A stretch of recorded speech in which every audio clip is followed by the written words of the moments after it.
നമസ്കാരം മലയാളി വാർത്തയിലേക്ക് സ്വാഗതം. ഉസ്ബെക്കിസ്ഥാനിൽ മലയാളി മെഡിക്കൽ വിദ്യാർത്ഥിനി സാവരിയ ബസന്ത് മർദ്ദനമേറ്റു മരിച്ച സംഭവത്തിൽ സഹപാഠിക്കെതിരെ ഞെട്ടിക്കുന്ന വെളിപ്പെടുത്തലുകളുമായിട്ടാണ് കുടുംബം വരുന്നത്.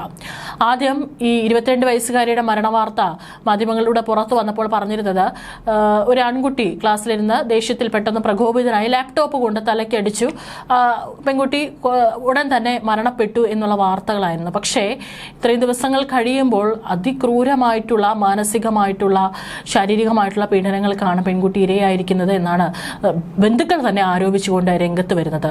ഇത് ഒരു പെട്ടെന്നുണ്ടായ ഒരു പ്രകോപനത്തിന്റെ പേരിൽ ഉണ്ടായിട്ടുള്ള ഒരു കൊലപാതകം മാത്രമല്ല, കൃത്യമായിട്ടുള്ള ഗൂഢലക്ഷ്യം കൂടി പ്രതിക്ക് ഉണ്ടായിരുന്നു എന്നുള്ളതിന്റെ വെളിപ്പെടുത്തലുകളാണ് ഇപ്പോൾ പുറത്തു വരുന്നത്. പ്രതി സദ്രുൾ ആനം സാവരിയെ മതം മാറാൻ നിരന്തരം നിർബന്ധിച്ചിരുന്നതായും മറ്റു വിദ്യാർത്ഥികൾക്ക് ഇത് നേരിട്ട് അറിയാമായിരുന്നുവെന്നും മൃതദേഹത്തെ അനുഗമിച്ചെത്തിയ ബന്ധു ജനീഷ് ആരോപിച്ചു.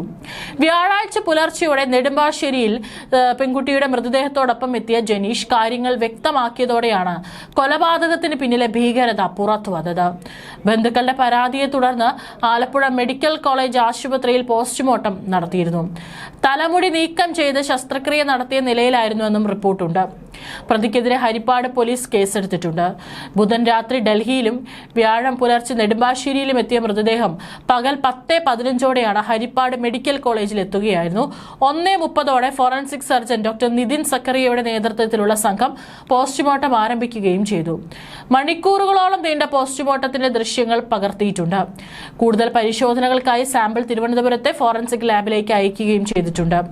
ഹരിപ്പാട് പിലാപ്പുഴ പുതുക്കാട് സുപ്രഭ ഭവനിൽ ബസന്ത് മിനി ദമ്പതികളുടെ മകളായ സാവരിയ ഉസ്ബെക്കിസ്ഥാനിലെ ബുഖാറ സ്റ്റേറ്റ് മെഡിക്കൽ യൂണിവേഴ്സിറ്റിയിലെ 1ാം വർഷ MBBS വിദ്യാർത്ഥിനിയായിരുന്നു.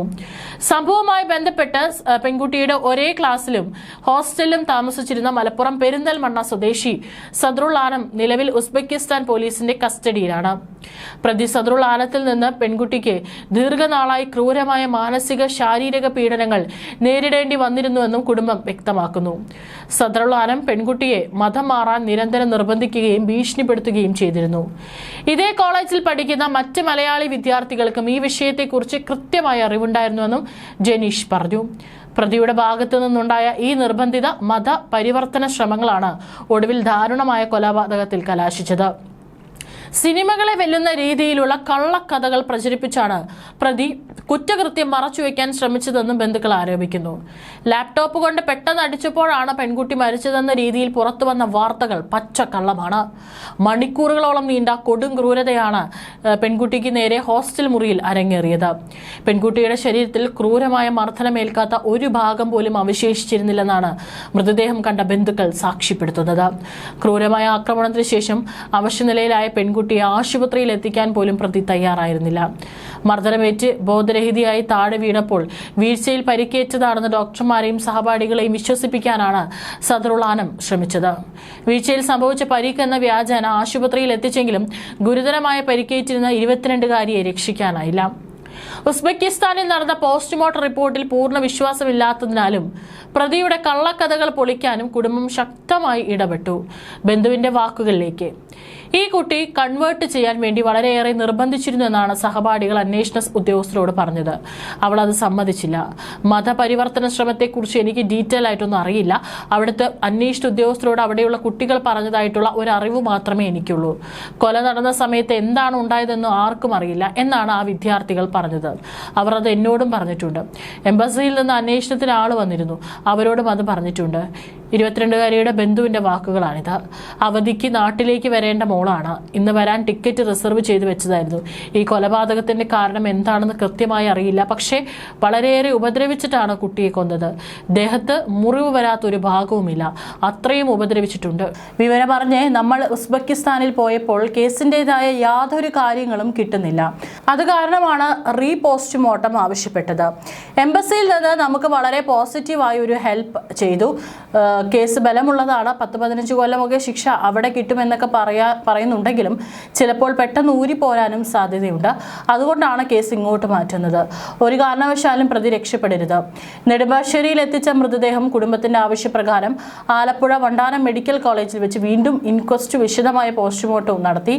ഇതിലൂടെ പ്രതിയുടെ ക്രൂരതയും മർദ്ദന വിവരങ്ങളും കൃത്യമായി പുറത്തു കൊണ്ടുവരാൻ സാധിക്കുമെന്നാണ് കുടുംബത്തിന്റെ പ്രതീക്ഷ.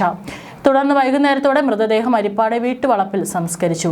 ഉസ്ബെക്കിസ്ഥാൻ പോലീസിന്റെ അന്വേഷണത്തിൽ കൃത്യമായ വിവരങ്ങൾ പുറത്തു വരുന്നതിനും പ്രതിക്ക് പരമാവധി ശിക്ഷ ഉറപ്പാക്കുന്നതിനും ഇന്ത്യൻ വിദേശകാര്യ മന്ത്രാലയവും എംബസിയും ശക്തമായി ഇടപെടണമെന്നാണ് 22-കാരിയായിട്ടുള്ള പെൺകുട്ടിയുടെ കുടുംബത്തിന്റെ ആവശ്യം.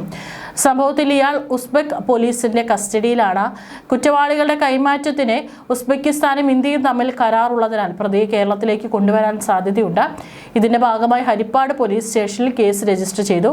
പ്രതിയും വാദിയും ഇന്ത്യക്കാരനായതിനാൽ കേസ് ഇവിടെ നടത്തണമെന്ന് ബന്ധുക്കൾക്ക് ആവശ്യപ്പെടാമെന്നും ഹരിപ്പാട് SHO വി ഷിബു പറഞ്ഞു.